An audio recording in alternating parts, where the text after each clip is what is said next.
In this video, we're sharing why no contact isn't just an option for those of us with anxious attachment, it's an absolute necessity if you want to heal from an avoidant breakup. By the end, you'll understand three crucial reasons why no contact is the only way to truly move on so you can finally stop Mhm. obsessing, stop waiting, and start reclaiming your life. All right, so breaking up is painful enough, but breaking up with an avoidant partner can feel like an emotional roller coaster that never stops if you keep engaging.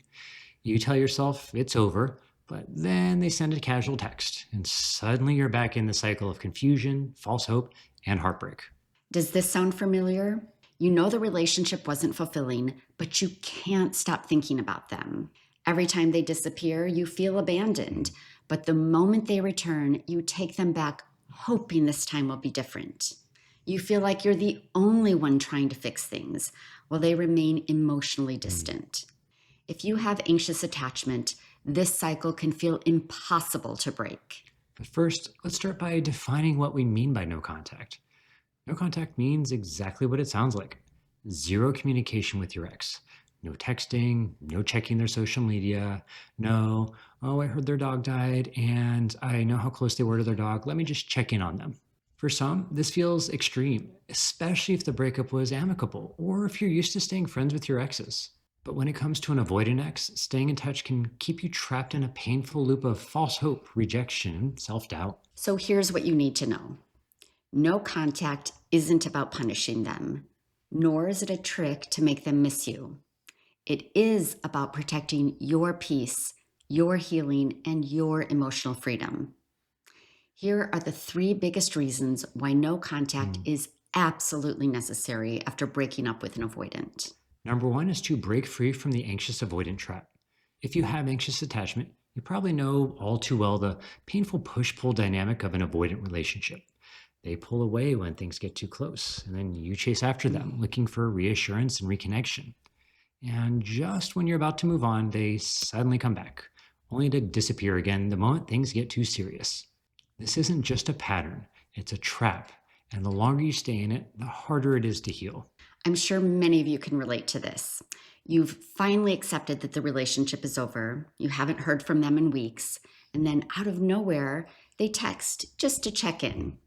Your heart races and you start to wonder, do they miss me? Have they changed? Is this a second or third or fourth or fifth chance? Then you reply and they give you just enough attention to pull you Mm. back, only for them to pull away again, restarting the whole painful cycle all over. And no contact is the only way to break the cycle. If you don't respond, their mixed signals lose their power over you, and you take back control of your healing. The second reason no contact is absolutely essential when breaking up with an avoidant is to protect your Mm. emotional well being. Think of staying in touch with an avoidant ex like ripping open a wound over and over again. Listen, holding on to pain isn't healthy. I think we can all agree on that.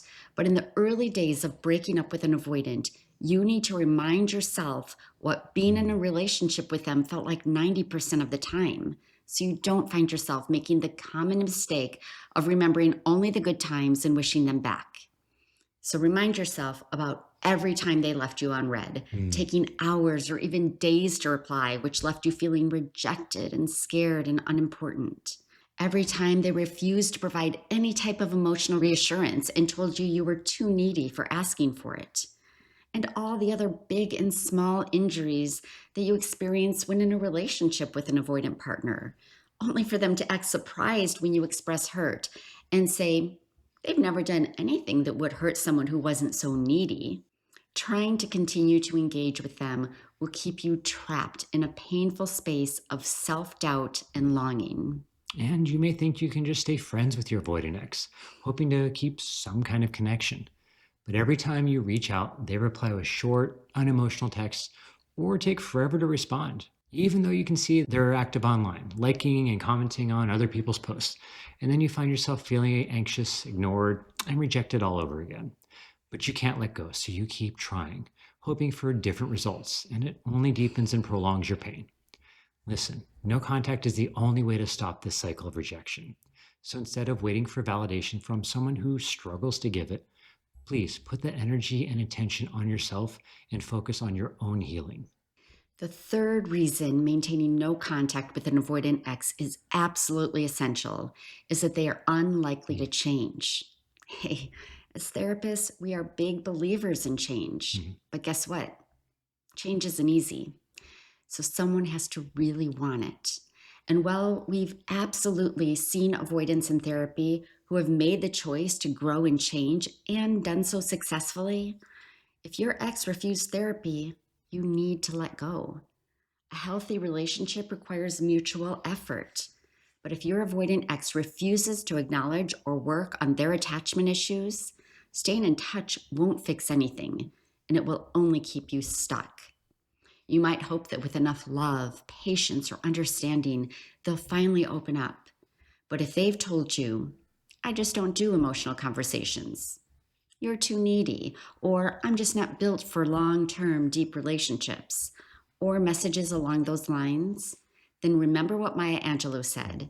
When someone tells you who they are, believe them. You can't change them. They have to change themselves, and no one can make them do it if they don't want to. So if you haven't yet blocked your avoidant ex and they reach out casually, expecting to stay in your life, remember the painful truth of what they said when you were together and how you felt. And perhaps they're now saying they want a connection. Well, guess what? It will be on their terms. They may say that they don't want to lose you, but they also don't want to change. Just know as long as you engage, you'll keep hoping and hurting, and they'll keep avoiding. No contact forces you to face reality. They won't change, so you have to change the way you engage with them by disengaging completely. No contact isn't easy. You'll have moments where you want to reach out, where the silence feels unbearable. But every time you resist the urge, you're choosing your peace over their inconsistency, your healing over their avoidance, and your future over your past. It's okay to grieve and it's okay to miss them, but staying in contact won't change them and it will only prolong your suffering and delay your Mhm. healing. We know this is hard and even painful, but you're not alone. We're all in this Together. together.